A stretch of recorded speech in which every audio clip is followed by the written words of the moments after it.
pais ficaram maravilhados. E ele lhes mandou que a ninguém dissessem o que havia sucedido. E você diz amém. Vamos orar, queridos. Bendito Deus e Pai, louvamos o teu nome, pedimos ao Senhor que nos dê mais uma vez a sua bondade, sua graça, e que fale conosco através da sua bendita palavra. Que toda honra e toda glória sejam tuas, pois nós estamos aqui para ouvir o que tu queres para a nossa vida. Seja conosco, é isso que nós louvamos e te agradecemos. Amém. Poder sentar.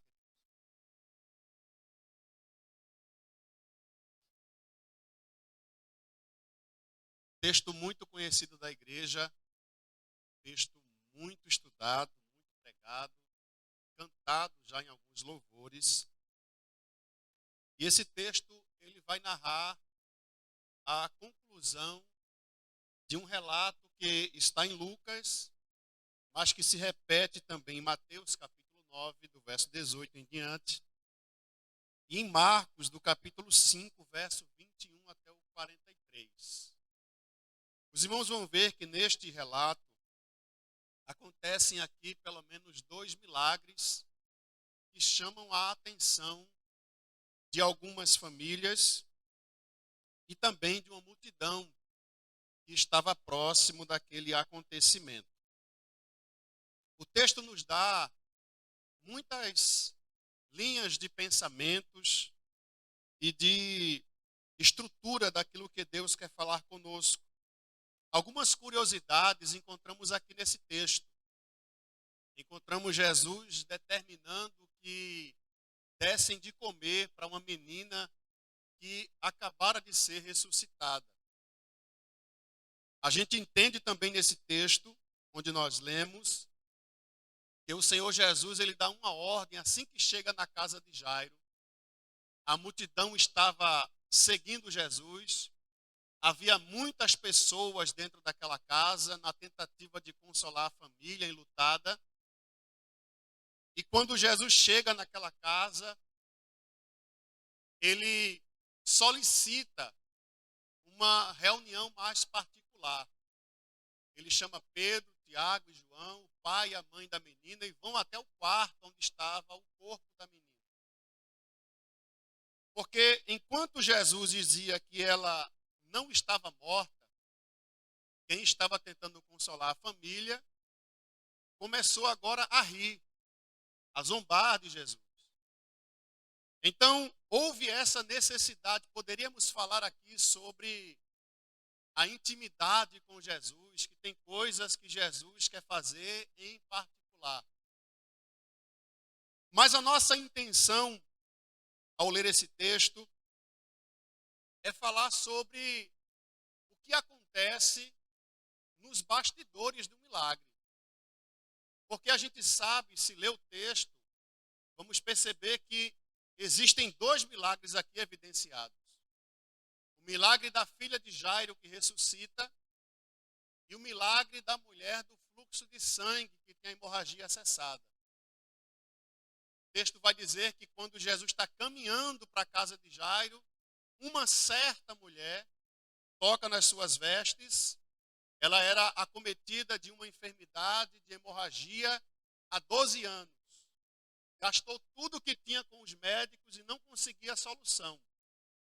Mas bastou um toque em Jesus, em suas vestes, e a Bíblia diz que a hemorragia estancou.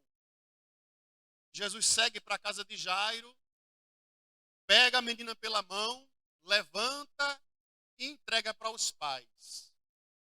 Mas dentro destas 2 narrativas de milagres, milagres que chamam a atenção, temos algumas ações, porque o milagre é o resultado de algumas ações.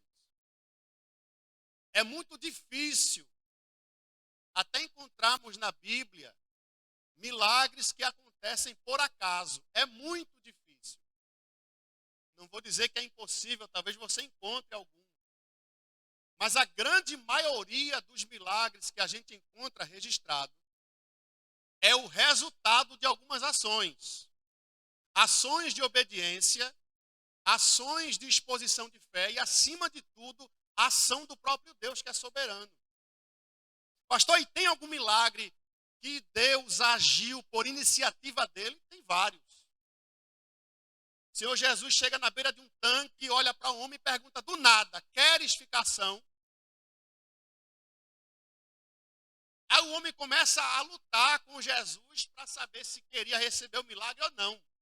Porque tem crente, às vezes, que a bênção é tão grande que ele fica arengando com Jesus. Mas toda vez que eu chego no tanque, tem alguém na minha frente que passa, eu não consigo, eu não posso, eu não vou. Mas Jesus chegou ali por iniciativa dele. E depois dessa explanação, ele vai dizer: levanta, toma tua cama e anda. Porque o milagre, geralmente, na grande maioria das vezes, vai ser o resultado. E todo mundo espera um grande milagre. Todo mundo sonha em receber um milagre. Quem vem num culto como esse, no culto dos milagres, geralmente vem com algo no seu coração. Eu vou em busca daquilo que eu estou precisando, né? As irmãs passam, geralmente com um papelzinho aqui, olha. Irmãos, coloque aqui o seu pedido de oração. E geralmente, esse pedido de oração, entre aspas, é dizendo assim: irmã, coloque aqui o que você almeja, o resultado. Olha aí o milagre acontecendo já. Até músico precisa de milagre, né? Tem uns que precisam, pastor, de poucos milagres, ou de um milagre mais pequenininho, porque já tem tanta coisa. Tem outros aqui que chegou com uma necessidade, uma lista, né? Que uma cubinha dessa aqui para uma pessoa só aqui ainda é pouco. É muito milagre que ele precisa. E Jesus, ele sabe da necessidade de cada um. Mas, para que a gente possa pisar num terreno sólido, vamos seguir as orientações da palavra. Que milagre é o resultado de algumas ações. Observe que nesse texto aqui, temos dois grandes milagres que dificilmente aconteceriam sem a ação de ninguém. E a primeira ação que eu observo nos bastidores desses dois milagres está no capítulo 8 de Lucas, onde nós lemos e o verso 40. Olha para a Bíblia. E aconteceu que, quando Jesus voltou, se Jesus não tivesse voltado, é muito provável que esse milagre não iria acontecer. Ou esses milagres, que são dois. Mas o texto começa evidenciando uma ação direta. E quando Jesus voltou. E é esse retorno de Jesus para Cafarnaum, no texto, que começa a obra e o processo do milagre. Jesus já havia estado naquela cidade 2 outras vezes. E nas 2 vezes anteriores operou 2 milagres. Um na casa de Pedro, que a sogra estava enferma, e outro com o paralítico de Cafarnaum em Marcos capítulo 2. Mas aqui Jesus está voltando para a cidade de Cafarnaum. E o texto está dizendo bem claro que quando Jesus voltou, é assim que o registro do milagre começa. O milagre é o resultado do retorno de Jesus. Isso me aponta não apenas para um milagre local, mas para o milagre máximo que a igreja espera.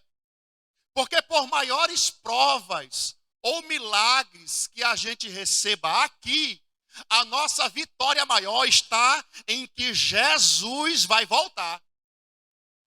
Porque, olha, o texto diz assim, termina dizendo assim, olha, a multidão o recebeu com alegria, porque todos o estavam esperando. A multidão esperava com ansiedade Jesus voltar.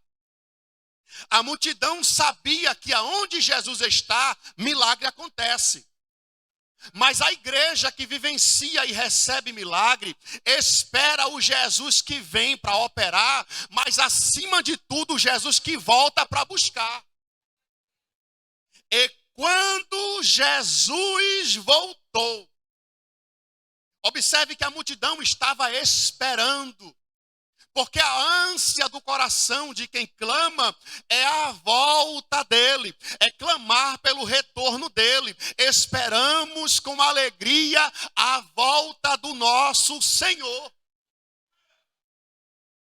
O apóstolo Paulo escreve aos Filipenses, capítulo 3, verso 20, a nossa cidade está nos céus, de onde também aguardamos o nosso Salvador. João capítulo 14, não se turbe o vosso coração, crede em Deus e crede também em mim, na casa de meu pai há muitas moradas, se não fosse assim eu vos teria dito, vou preparar lugar, e quando eu for e vos preparar lugar, eu virei outra vez e vos levarei para mim mesmo. A nossa maior expectativa não é o milagre na terra. A nossa maior expectativa é a volta do fazedor de milagre, porque ele vai levar um povo para estar com ele. E quando Jesus voltou, o milagre começa com o retorno de Jesus.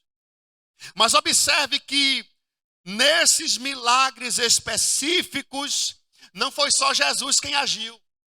Porque uma coisa é Jesus querer. E Jesus querer não me dá o direito de ser preguiçoso espiritual. Tem gente que diz assim, irmão, eu preciso. Se Jesus quiser me dar, tá certo, irmão. Jesus até quer abrir a porta. Tu tá levando o currículo lá?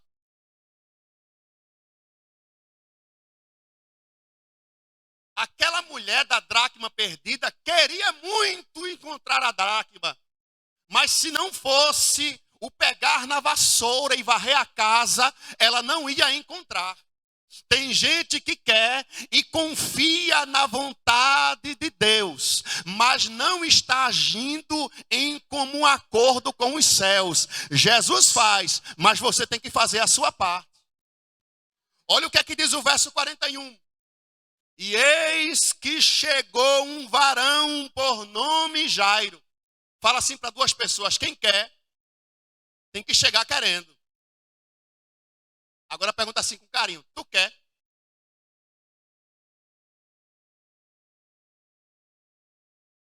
Quem quer tem que saber chegar. Porque tem gente que quer, deposita e se esconde dentro de casa. Tem gente que quer, entrega e confia, mas cruza os braços e deixa Jesus trabalhar sozinho. Você tem que chegar como o príncipe chegou. E chegando o varão por nome de Jairo. Jairo chega aqui, irmãos, trazendo um contraponto terrível no texto. Porque se a gente for analisar o texto ao pé da letra, Jairo chega todo errado. Mas as ações de Jairo trazem o contraponto à sua pessoa, fazendo com que chame a atenção de Jesus. Olha quem é que chega, Jairo. Quem era Jairo? Príncipe da sinagoga. Pastor, por que um contraponto? Porque João 9:22 vai dizer que se alguém na sinagoga declarar que Jesus é Deus, seria expulso de lá.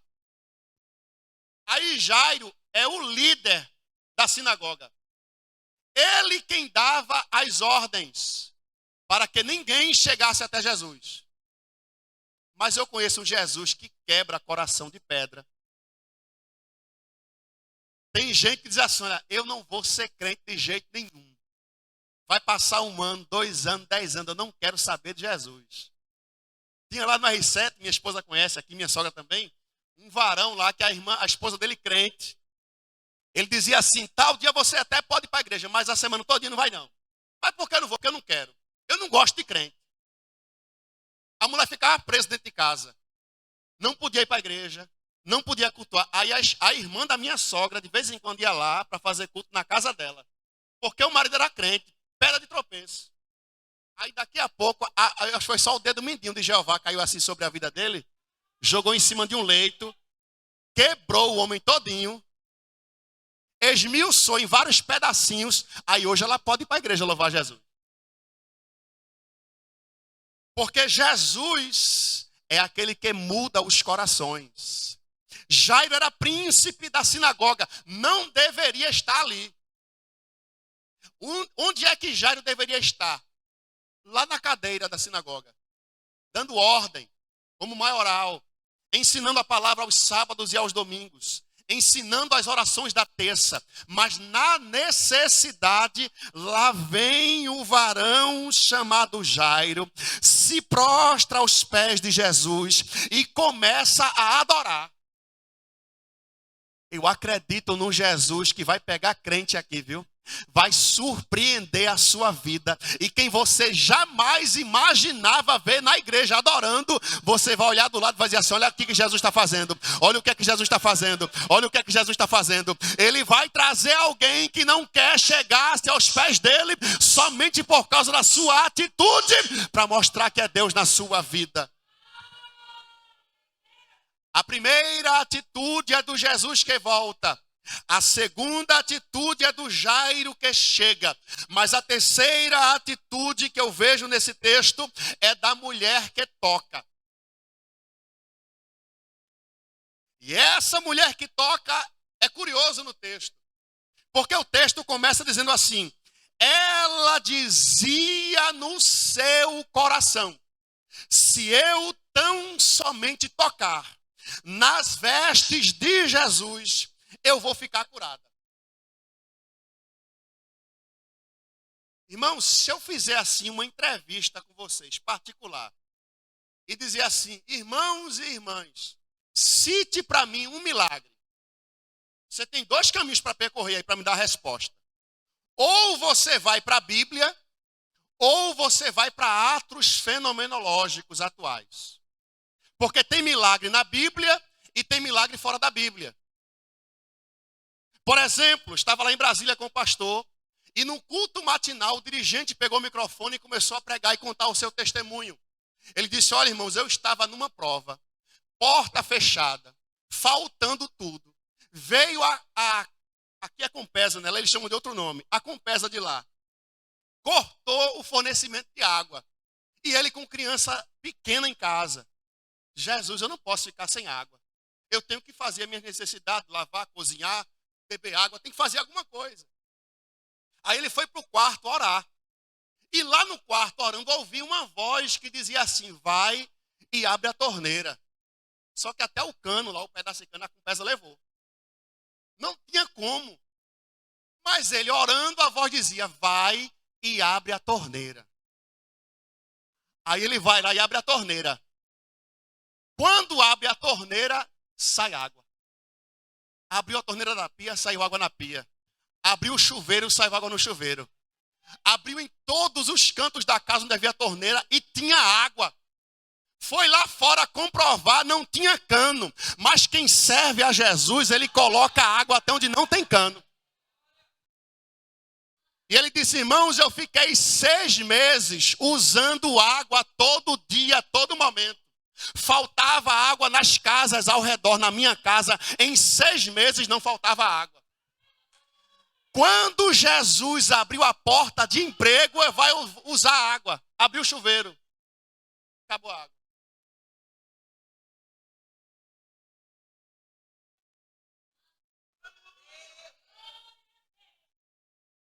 Pastor Jonatas Carlos conta no testemunho dele, eu vi essa semana. Ele dizia que estava numa prova também. Luta que Deus mandava. Acabou o gás.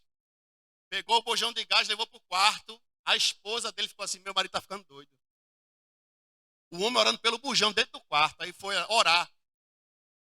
Aí daqui a pouco a voz dizia assim: coloque o bujão de volta lá e aperta. Ela vai colocar o bujão de volta, apertou. O bujão estava vazio, viu? Quando ligou, o fogo.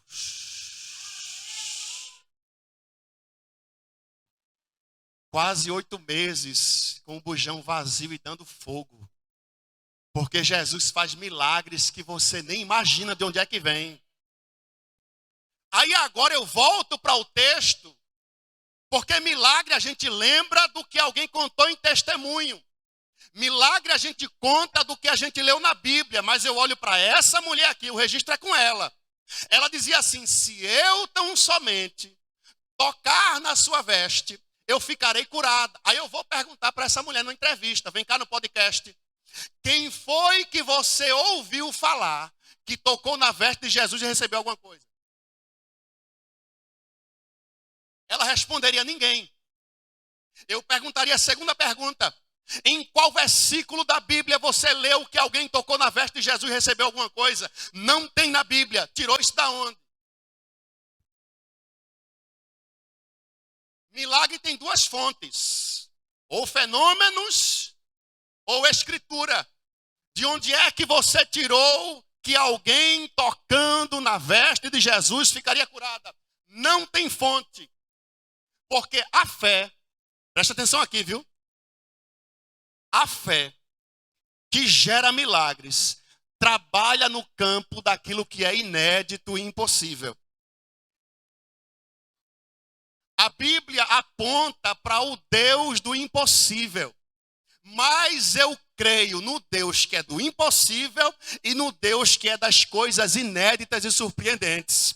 Porque tem coisa que é impossível, mas ele já fez na vida de alguém. Mas eu quero profetizar nesta noite que tem coisa impossível que ainda não está registrado em lugar nenhum. Ninguém contou testemunho em lugar nenhum. Não está em versículo nenhum. Mas Deus vai fazer na vida de alguém que chegou aqui nessa noite, que precisa, que necessita e que vai testemunhar milagre novo na sua vida. Porque você vai dizer assim: eu sou o primeiro, eu sou a primeira.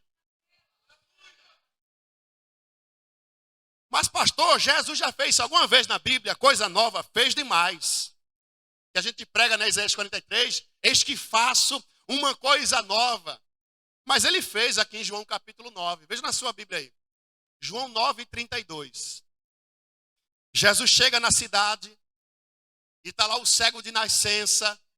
Ele cospe no chão, faz lodo, coloca nos olhos do cego, manda se lavar no tanque de Siloé. Lá vem o cego voltando, o ex-cego, né? Já volta enxergando. Alguém se incomoda, alguém questiona, chama os pais dele para testemunhar. O pai vai dizer assim: olha, eu não quero me meter nessa história. Ele já é maior de idade, pergunte para ele. Alguém vai questionar o ex-cego, ele vai dizer assim: epa!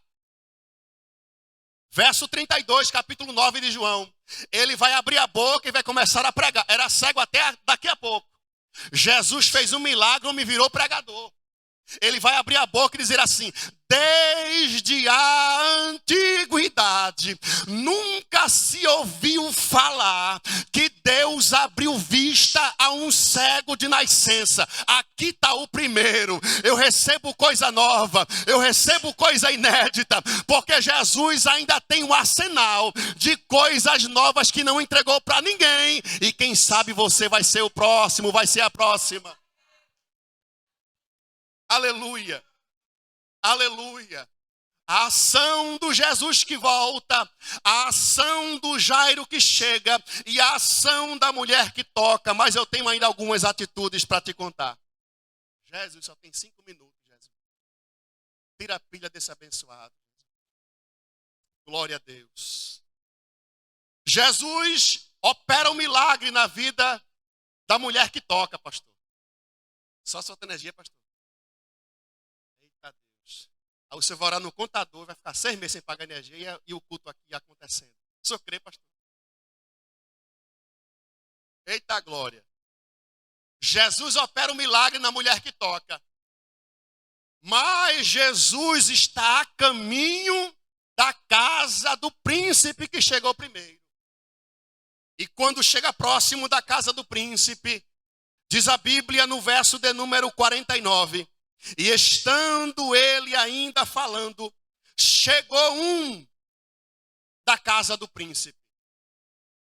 Jesus está chegando na casa, e antes de chegar na casa, alguém saiu de dentro da casa para trazer uma palavra. Irmãos, é interessante observar o comportamento e as palavras de quem está saindo da casa. Porque quem sai da casa carrega consigo palavra de vida e palavra de morte. Quem está saindo da casa pode levantar alguém ou pode jogar alguém no chão. Porque este cidadão que está saindo da casa de Jairo, chega para Jairo para dizer assim: não incomodes mais o mestre, a tua filha já morreu. E o que é isso? Palavra de quem está saindo da casa. Aí eu faço um contraponto com Marta, que também estava saindo da casa. Jesus chega no capítulo 11 de João, e ela vai dizer assim: se o Senhor tivesse aqui, o meu irmão não teria morrido. Jesus pergunta: onde foi que o puseram? Ela aponta, Jesus vai. Quando Jesus vai, ela está saindo da presença de Jesus e vai buscar a irmã. João 11:38. Marta chega para Maria e vai dizer assim: olha, o mestre está aqui e mandou te chamar. Maria ouviu palavras doces de Jesus. Porque alguém que está saindo da casa disse assim: olha, chega mais perto de Jesus, ele quer falar com você. Olha, sai dessa situação porque Jesus tem palavra de vida para você. Olha, sai dessa ansiedade e depressão porque Jesus tem uma palavra para você. Mas tem alguns que ao sair da casa trazem palavras negativas para terminar de acabar com a alegria de quem está buscando reforço em Jesus. E eu quero trazer uma palavra de alerta para você. Daqui a pouco o relógio vai tocar o horário do final do culto. O pastor vai fazer a oração final. Você vai sair da casa e a palavra que você vai levar pode levantar alguém ou terminar de matar.